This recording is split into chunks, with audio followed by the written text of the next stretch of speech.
안녕하십니까. 책 시드크입니다.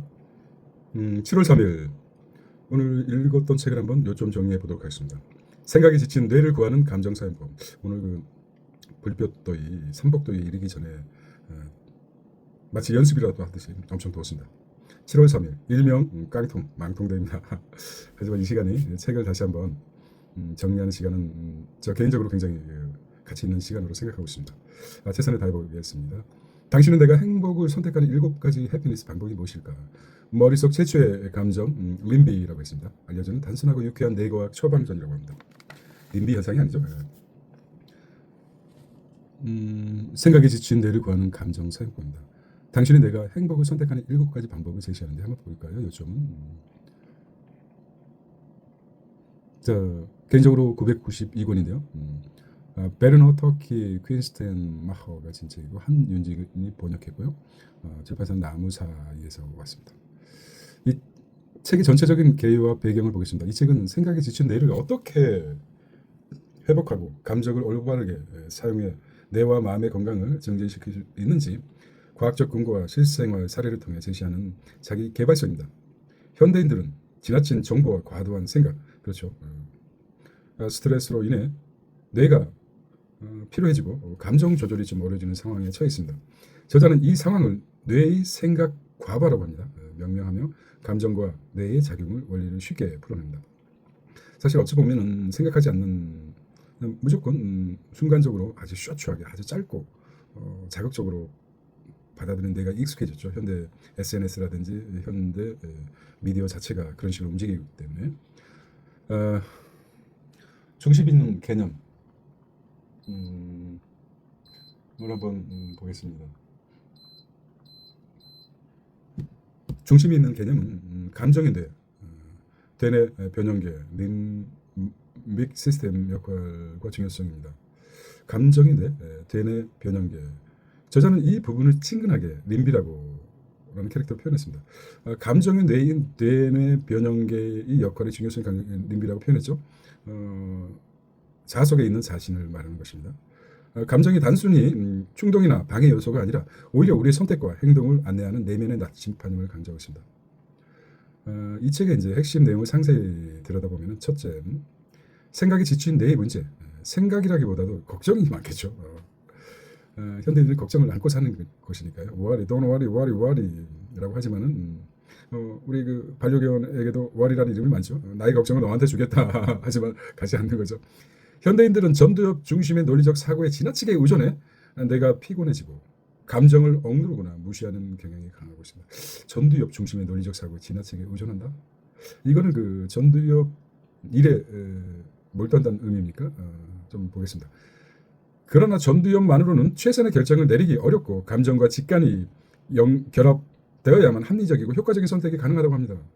그렇죠? 전두엽은 머리 앞쪽 부분이기 때문에 그렇습니다.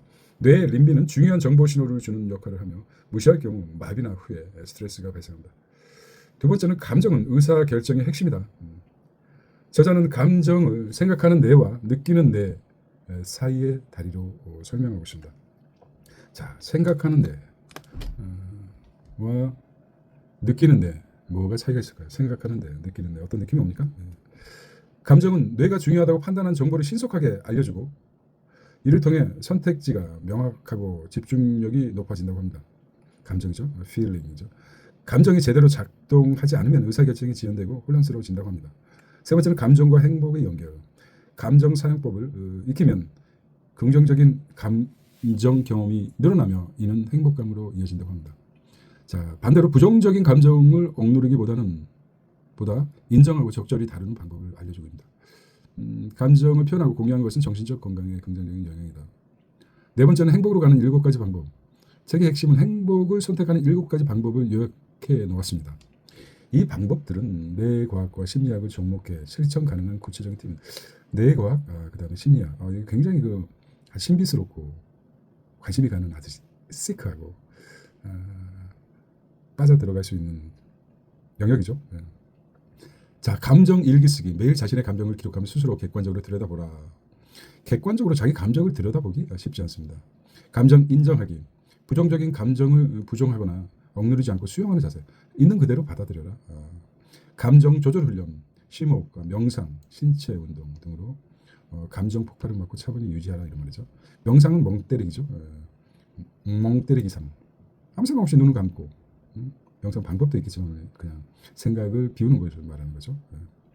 긍정적 감정의 강화, 감정 표현, 좋은 기억 떠올리기, 작은 성취 인정하기, 작은 성취 소확행입니까? 감정과 생각 분리하기, 감정에 휘둘리지 않고 이성적으로 상황을 판단하기, 타인과 감정 공유하기. 공유할 대상이 있으면 정말 행복하지 않습니까? 나의 약점을 상대방한테 드러냈다가 득달같이 어느 때는 나의 약점이 내가 오히려 손해를 볼 수 있는 경우가 많지 않습니까? 공감대 형성과 사회적 유대 강화라고 합니다. 자, 7번째는 창의성 발휘. 감정을 표현하는 예술, 글쓰기, 음악 등의 활용을 통해 감정 에너지를 전환한다는 것입니다. 자, 워크북과 실전 팁. 책은 단순히 이론에 그치지 않고 매 챕터마다 실용 가능한 워크북 형태의 활동을 포함하고 있습니다. 예를 들어 매일 아침 점심 감정 체크리스트 작성. 이게 가능합니까? 어떤 기록학자는 15분 만에 죽을 때까지 이런 기록학자가 있습니다. 15분마다 자기 행동과 생각을 기록했다고 합니다. 이거 완전 스트레스 아닙니까? 스트레스 상황에서 사용할 수 있는 마음의 진정법. 이분도 대단하지만 15분마다 자기의 어떤 역사를, 개인 역사를 적은 사람도 대단하지만 위대한 철학자 칸트는 철이 들고 나서, 어렸을 때는 그렇지 않았겠죠. 철이 들고 나서, 성인이 되고 나서 딱 2번 죽을 때까지 뭡니까? 산책 시간을 지켰다고 합니다. 아침 5시에 일어나서 딱 2번 산책 시간을 어겼는데 이유가 있을 겁니까?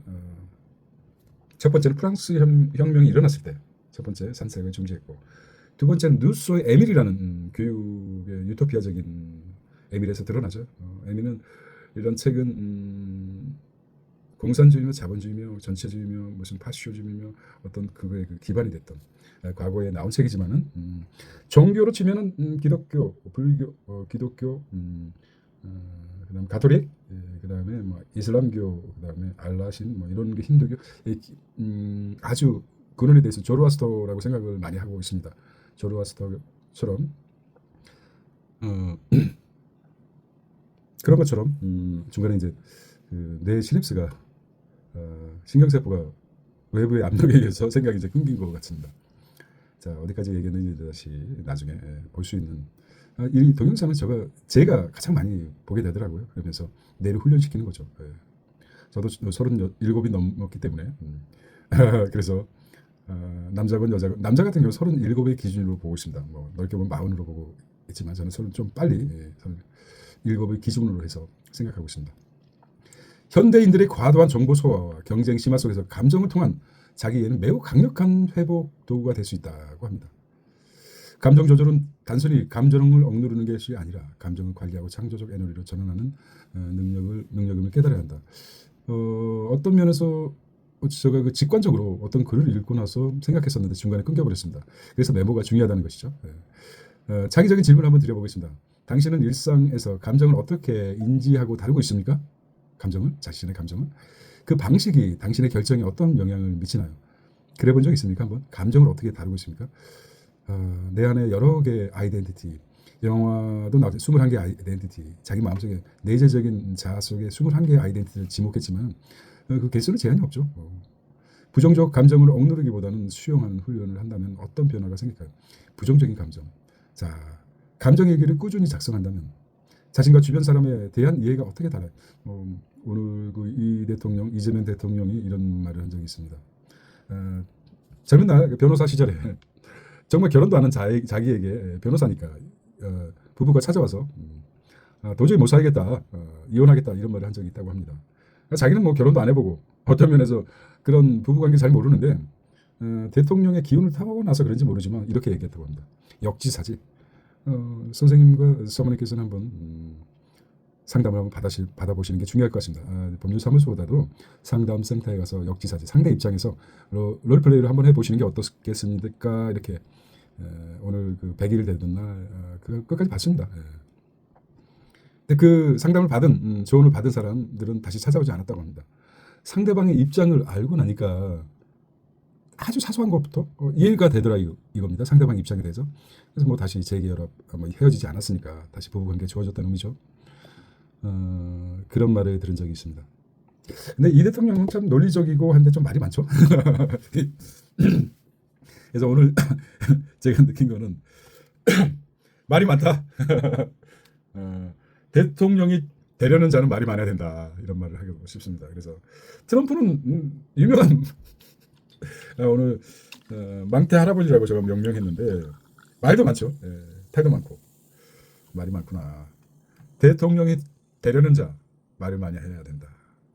근데 그 많은 말 중에 정말 논리적으로 어떻게 보면은 이재명 대통령의 호감은 굉장히 높은 사람은 아닙니다. 비호감에 강력했던 사람인데 학습 효과라고 그럴까요? 자꾸 연예인들이 스타가 되고 지명도가 올라갈수록 단점도 장점이 바뀌는 그런 묘한 게 있습니다. 그게 자주 광고가 되고 그러면 바뀔 수 있다고 생각합니다. 현대인들은 정말이지 이 책에서 봤듯이 생각에 지친 내일을 구하는 법. 그러니까 사실 생각에 지쳤다기보다도 요즘 너무 생각을 하지 않고 살지 않습니까? 일에 지친 거죠. 일에 지친 내일을 구하는 감정 사용법이라. 저좀 더 워커홀리 구하는 방법. 이렇게 해서 더 좋은 책이 나왔을 거라는 개인적인 내비션입니다. 하지만 띵킹이 나오고 브레인이 나오고 필링이 나오고 어떤 메서드 방법이 있다 그러면은 이렇게 제목을 질 수밖에 없을 것이다. 이렇게 생각을 합니다. 생각에 지친 내를 구하는 감정 사용법이었습니다. 안녕.